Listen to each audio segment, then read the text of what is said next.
Spiritual Consolation in Discernment.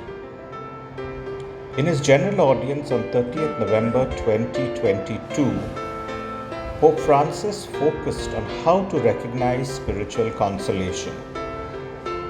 While spiritual consolation, that is, inner peace and joy from sensing God's presence, is a vital part of spiritual growth, the Pope warned that not all consolations are authentic. He emphasized the importance of discernment to distinguish true consolation from false or misleading emotional experiences. Drawing on the teachings of St. Ignatius of Loyola, Pope Francis explained that genuine consolation can be identified through a process of examining the beginning, middle, and end of our spiritual thoughts and actions.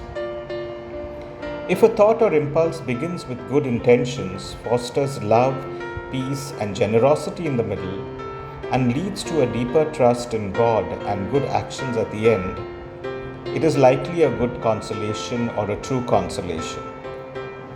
However, if it begins well but leads to pride, self-righteousness, or neglect of responsibilities, it may be a deception from the enemy, a subtle tactic of the devil.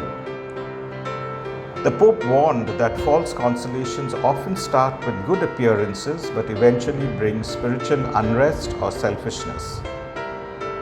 He encouraged believers to be vigilant and to perform a daily examination of conscience, reflecting on what moved their hearts during the day.